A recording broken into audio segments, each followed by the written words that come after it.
Olá pessoal, eu sou Marcelo Pérez, professor, escritor, pós-doutor em escrita criativa. Este é o canal Formação de Escritores. Hoje nós vamos falar sobre o uso de pseudônimos. E vocês que estão acostumados a entrar no nosso canal, aliás, quem não está acostumado, quem não está inscrito, se inscreve aí no nosso canal, curte nosso vídeo, a gente produz conteúdo semanal, lives semanais, não deixem de participar conosco, mandem comentários, respondo pessoalmente todos os comentários.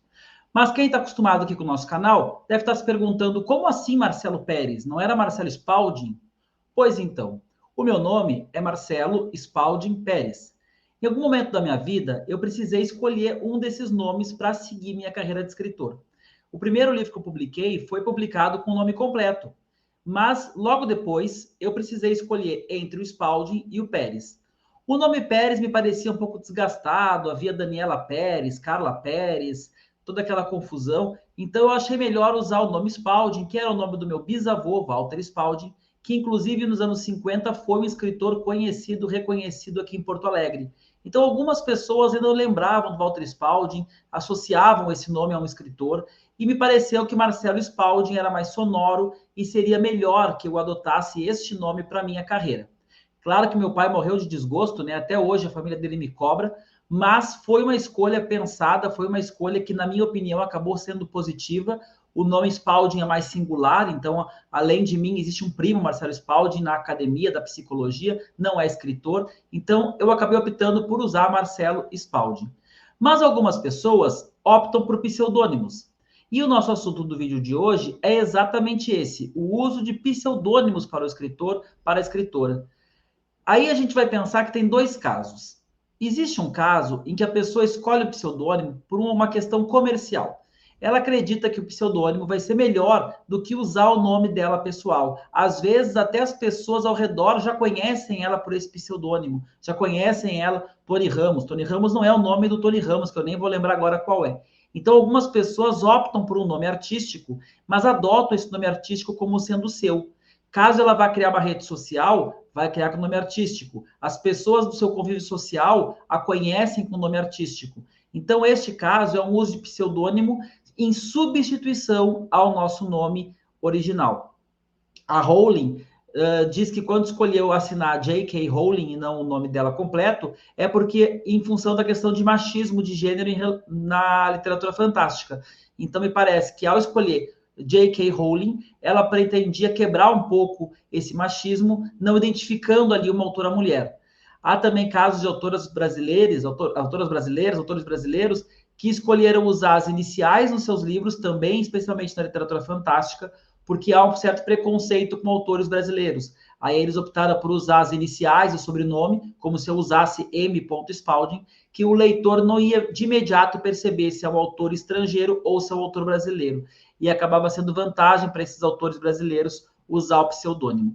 Então a gente tem dois tipos de pseudônimo. O pseudônimo como uma estratégia comercial que vai ser adotada para a carreira inteira, em que há uma substituição de um nome que a pessoa ou não gosta, ou acha comum, ou vê alguma questão aí maior, uma questão social, que faça ela optar por mudar o seu nome, ou o caso da nossa aluna, que eu não vou identificar aqui naturalmente, que me mandou um e-mail bastante longo, sobre a questão do pseudônimo. Eu trouxe aqui para o nosso vídeo o texto desse e-mail, eu convidei essa pessoa para fazer conosco um vídeo fazendo as perguntas, mas naturalmente ela preferiu não fazer esse vídeo, porque aí ela iria associar o rosto, a imagem dela ao nome dela de escritora. E ela está cheia de dúvidas se ela vai seguir essa carreira usando o seu nome pessoal, seu nome civil, digamos assim, ou se vai criar um pseudônimo e as implicações que geram criar um pseudônimo. Tá bem? Então esse é o nosso vídeo de hoje. Eu vou colocar aqui na tela para vocês o e-mail, né, o texto do e-mail dela e vou comentar, vou ler, claro, o e-mail e vou comentar em cima desse e-mail. Não deixem de curtir o nosso vídeo, se inscrever no nosso canal e também compartilhar para pessoas que gostam de escrever, gostam de ler. Aqui na Formação de Escritores, a gente tenta trazer um pouco do conteúdo que a gente produz no curso de Formação de Escritores de forma gratuita e ampla para o público em geral, para todos vocês. Depois da vinheta a gente começa.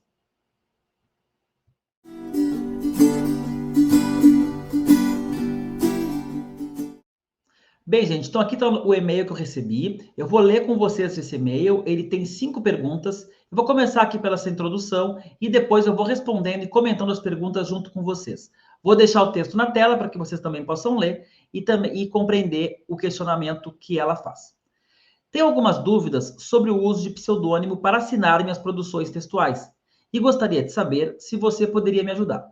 Meu primeiro objetivo, ao adotar o pseudônimo, é separar por nichos de público a minha produção acadêmica da minha produção ficcional adulta.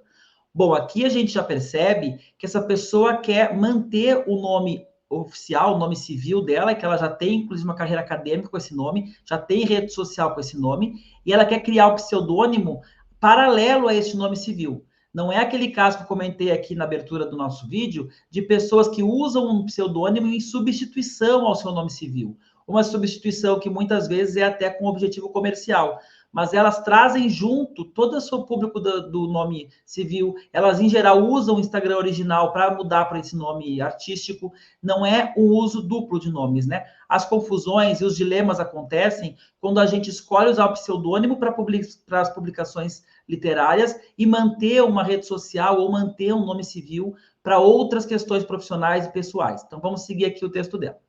O segundo motivo é porque a temática central dos meus textos são as microviolências diárias praticadas contra as mulheres, tema que sempre gera muita animosidade e algumas pessoas, tanto homens quanto mulheres, terminam levando para o lado pessoal. Então, o pseudônimo também seria uma escolha para diminuir alguns desses impactos à minha vida pessoal. Bem, aqui está o questionamento principal e agora a gente vai passar para as perguntas, né? Vamos responder as perguntas que fica mais fácil. Então, a primeira pergunta é essa aqui. Divulgação de obras e promoção da minha produção literária. Afinal, uma pessoa totalmente desconhecida não pode se dar ao luxo de agir como Helena Ferrante. Então, gostaria de saber se você acha viável, em termos de autopreservação versus marketing pessoal, que eu adote o pseudônimo, porém não esconda meu rosto e assuma publicamente meu novo nome, como uma espécie de personagem. Tenho receio de que os leitores se sintam traídos de alguma maneira. Vamos lá que a gente tem aqui, começando a ter alguns aspectos interessantes. Primeiro, quando que o pseudônimo ele é necessário? Quando a pessoa ela vai precisar adotar o pseudônimo. Em geral, quando o trabalho que ela faz ou a vida que ela leva é incompatível com a produção literária que ela vai produzir. Isso não é tão comum. Eu sempre dou um exemplo extremo. Uma professora de escola infantil que, de repente, vai publicar romances de literatura erótica. Talvez ela opte por não usar o mesmo nome que ela usa lá como professora de escola infantil nas obras eróticas que ela vai produzir. E aí o pseudônimo faz bastante sentido. Agora, outras situações, elas costumam ficar mais num limbo. Então, aqui, a nossa aluna, ela está preocupada que ela tem uma carreira acadêmica, existem pessoas muito conservadoras nessa área acadêmica, e ela vai produzir uma literatura, uma ficção, que vai ser mais combativa, mais feminista, e pode haver algum tipo de nariz torcido, algum tipo de preconceito, animosidade em relação a colegas. Claro que no mundo ideal isso não existiria, né, gente? Pelo amor de Deus, como que alguém nesse momento da história vai torcer nariz para temas como questões de gênero, questões de racismo, questões de homofobia. Mas o fato é que a gente sabe que a sociedade que a gente vive, não tenho detalhes aqui de qual é a instituição, de como é que é a questão de hierarquia. Então, sim, a pessoa pode, numa empresa, na academia, ou até por questões familiares, religiosas, ficar pouco à vontade de tratar alguns temas que ela trataria, sim, na sua literatura, mas no seu dia a dia, com seus familiares, com seus conhecidos. Então, esses são casos em que criar um pseudônimo paralelo à nossa vida civil se tornam, às vezes, mais confortáveis, às vezes até necessários, obrigatórios. É uma escolha muito pessoal. Eu sempre digo assim, isso pensando em Instagram, imagina o nome como um todo, né? O ideal é usar o perfil do Instagram que a pessoa já tem. O ideal é usar o nome que a pessoa já é conhecida.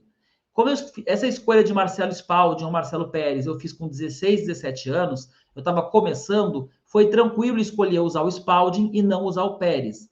O meu irmão já é conhecido como Pérez no banco onde ele trabalha há muitos anos. Se de uma hora para outra ele quiser trocar o nome de Pérez para Spalding, vai complicar a vida dele. Então, quem já tem uma vida bastante corrida, já tem muitos conhecidos, já tem rede social, trocar esse nome no meio do caminho vai ser mais confuso. Mesmo que a pessoa não esconda seu rosto, mesmo que a pessoa, de repente, não tenha algum dilema desses dilemas mais sociais, políticos envolvidos. Só mudar o nome já vai dificultar que as pessoas que nos conhecem desde adolescente. Eu tenho gente que me deu aula quando era criança, que me acompanha em rede social, compra meus livros.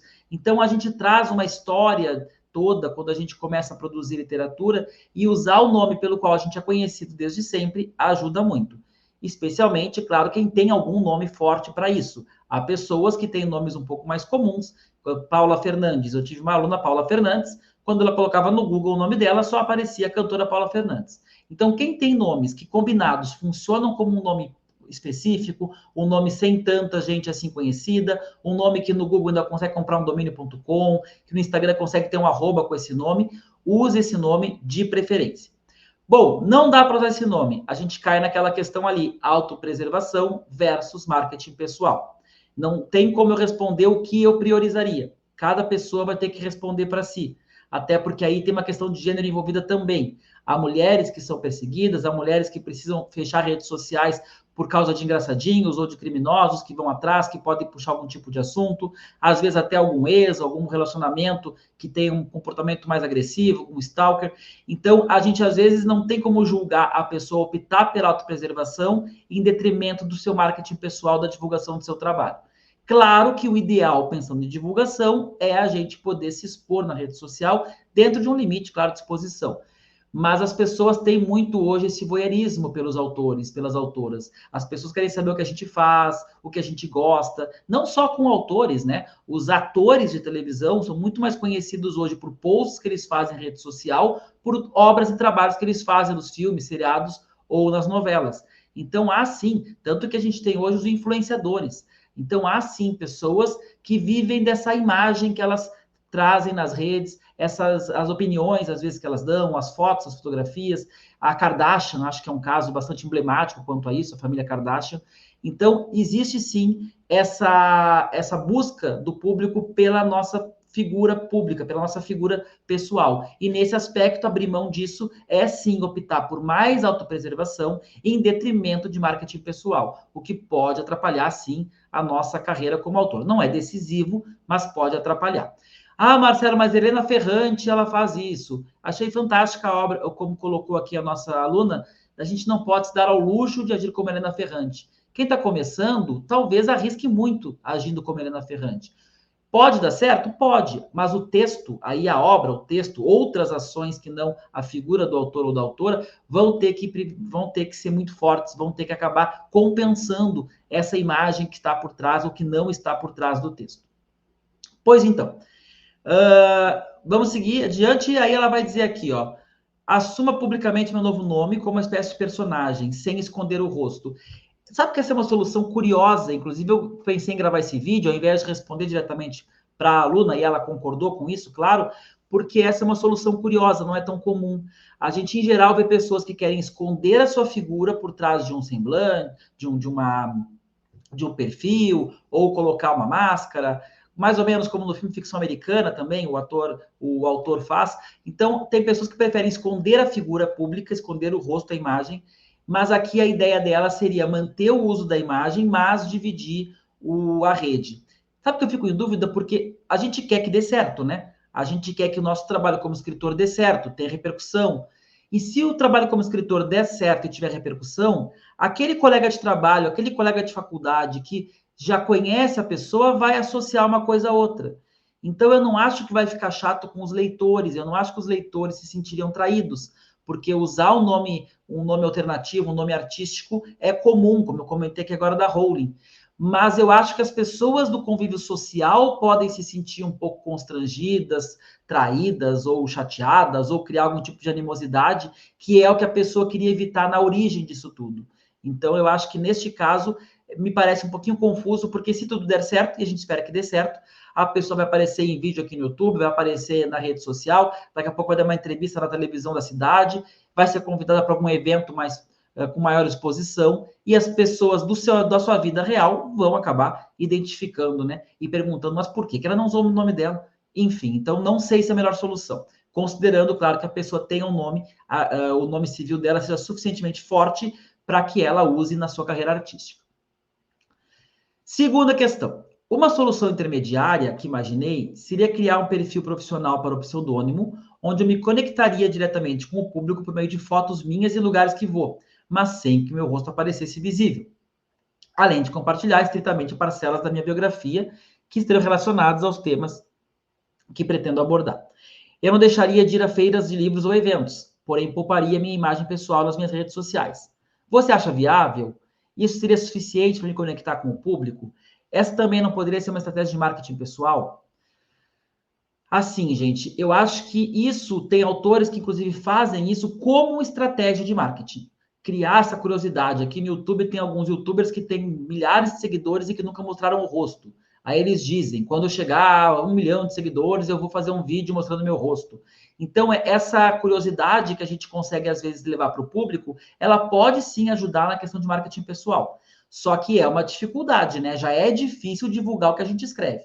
A gente sempre começa divulgando o que a gente escreve para os conhecidos. Se a minha família, se meus amigos, se meus colegas, se as pessoas ao meu redor não querem ler o que eu escrevo, não se interessam pelo que eu escrevo, mais difícil ainda vai ser motivar pessoas que eu não conheço a ler aquilo que eu escrevo.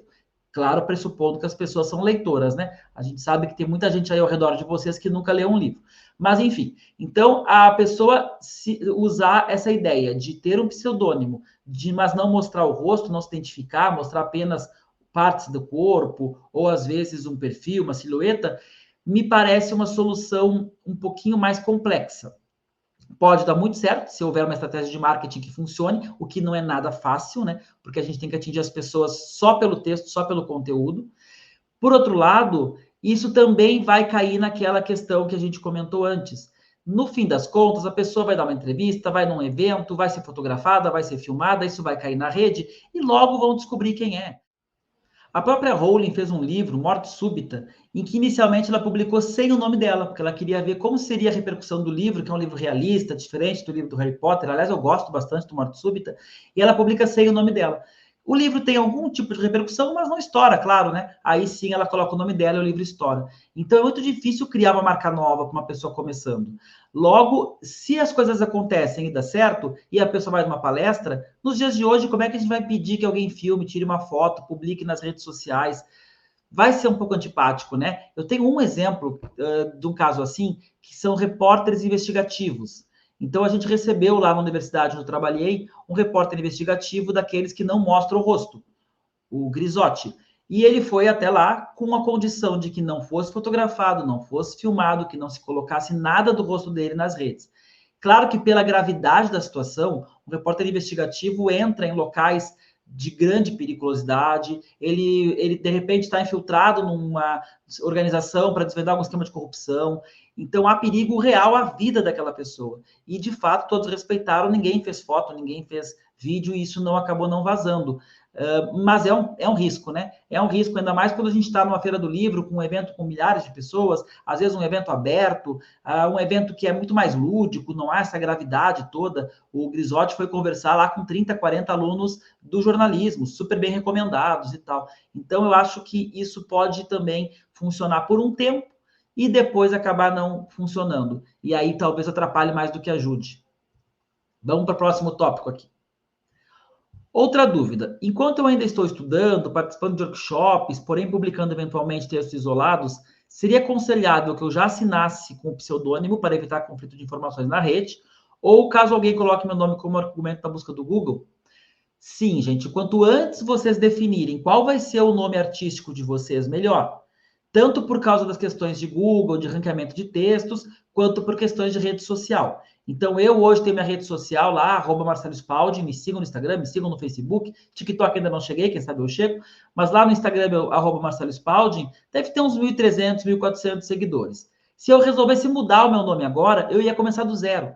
Então, quanto antes a pessoa decidir isso, melhor. Claro que no Instagram pode mudar o arroba, né? Pode mudar o nome do perfil, mas às vezes a pessoa não quer mudar, ela quer criar outro para evitar conflitos. Eu tenho lá foto de filho e tal, foto de viagem, as pessoas não querem misturar. Então, quanto antes ela decidir isso, melhor. Lá no Formação de Escritores, eu na primeira aula trago esse assunto com os alunos. Não que eles tenham que definir na primeira aula, mas eu lanço a provocação na primeira aula. Até por isso que essa nossa aluna, que é uma aluna nova, veio com esses questionamentos que me permitiram gravar esse vídeo. Então, quanto antes decidir, melhor. Ah, mas eu tenho aquela velha frase antes tarde do que nunca, né? A pessoa às vezes começa de um jeito, percebe que não está dando certo e muda sua rota. mas quanto antes decidir, melhor. E se já estiver decidido, já começa a usar o nome novo. Fica estranho participar de eventos literários com pseudônimo e eventos acadêmicos com meu nome mesmo? Porque, eventualmente, feiras de livro envolvem palestras na temática da minha atuação acadêmica. Exemplo, um colega de turma me encontra em uma feira do livro e pergunta, ué, mas seu nome não era fulana? Aqui a gente tem um otimismo, né, dessa pessoa, que bom, acho que é importante a gente ter otimismo, de que a gente vai ser convidado para eventos de todas as áreas, de que vai haver esse sucesso desses eventos, mas eu acho que fica esquisito sim. Eu sempre me apresentei como Marcelo Spalding, tanto em eventos acadêmicos, quanto nas minhas aulas, quanto nas minhas palestras. Até porque uma coisa alimenta a outra. Uma pessoa me vê numa palestra, me convida para, de repente, fazer um bate-papo numa escola, daqui a pouco naquela escola eu tenho uma oportunidade de trabalho, daqui a pouco eu gravo um vídeo, a pessoa é minha aluna, daí me convida para uma palestra. Então, dependendo da área que a pessoa atua, claro, se existe a possibilidade de haver essa interseção, o que a gente chama nos negócios de sinergia, não tem por que usar um nome para uma coisa e um nome para outra. Então, acho que a própria pergunta responde, né? Acaba que fica muito mais efetivo, muito mais inteligente, muito mais ágil a pessoa usar o mesmo nome para as duas áreas. Caso ela possa fazer isso, de novo, caso ela não esteja com nada que seja impeditivo, seja porque uma pessoa trabalha com uma área criminalista e não quer que o nome dela seja revelado, como eu dei o exemplo aqui do repórter investigativo, mas se for só uma questão mais disposição mesmo, acho que essa solução também não resolve tão bem. Por fim, gostaria de saber se você poderia me ajudar com algumas dicas gerais para construir uma presença online com meu pseudônimo, além de ideias para criar identidade visual que aproveite a ideia do pseudônimo e do semi-anonimato de forma positiva. Bom, essa pergunta eu vou declinar de responder, primeiro porque ela é um curso inteiro, né? Isso aqui renderia um workshop de um fim de semana, um workshop de um mês inteiro de aulas, e com uma pessoa especializada em marketing digital, uma pessoa que realmente trabalha com essa área. Existem muitas pessoas que trabalham com marketing digital, com criação de persona, etc. Mas eu acho que a gente, ao longo desse vídeo, foi dando algumas dicas. E me parece que a grande questão basilar é um planejamento. Esse planejamento começa pelo nome. É o nome que vai definir a identidade visual, é o nome que vai definir qual vai ser a rede, qual... Quer ver um exemplo? A gente, às vezes, vai escolher o nome de um negócio. Eu queria muito montar um negócio chamado Empreendedorismo para Professores. Eu não posso comprar esse endereço na internet, porque o empreendedorismo para professores.com.br é um nome que é muito longo e eles não permitem. No Instagram também é muito longo, então eu tenho que mudar o nome. A gente queria registrar um Instagram chamado Crônicas de Viagem, já tem. A gente acabou registrando Viagens Crônicas. Então, às vezes, o nome que a gente escolhe nem está disponível. Tem outra pessoa usando, tem outra pessoa trabalhando com ele, mesmo que de outra área, acaba não valendo a pena para nós. Então, a primeira coisa nesse planejamento de marketing, eu acho que uma carreira, né, e uma comunicação a gente faz passo a passo. A primeira coisa é definir esse nome. Se vai ser pseudônimo, se vai ser o nome civil modificado. Eu conheço gente, por exemplo, que... Vamos pegar o meu nome, Marcelo Spalding Pérez. A pessoa seria Marcelo Pérez no seu dia a dia e na sua vida literária seria M. Spalding. Há casos assim. Então, se a pessoa vai definir por usar o nome civil, mas de formas diferentes, se ela vai definir por usar o nome dela mesmo, que todo mundo conhece, se ela vai definir por criar um outro nome, um pseudônimo, isso é a primeira coisa. O primeiro passo é fazer essa definição. Depois, começar a pensar na presença digital, começar a pensar numa questão de identidade visual. E, claro, né, gente, partindo do pressuposto que a pessoa está escrevendo, está estudando, está publicando, porque tudo isso é uma condição para que a gente possa divulgar o nosso trabalho. Tá bem? Espero ter ajudado aí a nossa colega, a nossa aluna. Quem estiver curioso para conhecer o curso, convido a conhecer o site www.formaçãodeescritores.com.br. Nós temos aulas ao vivo semanais, com bastante conteúdo discutido. E aí, às vezes, eu aproveito algum conteúdo que está lá no curso para trazer aqui para o nosso canal aberto para vocês também. Não deixem de curtir o nosso vídeo, então, se inscrever no canal. E a semana que vem tem mais um vídeo. Tchau, gente. Obrigado.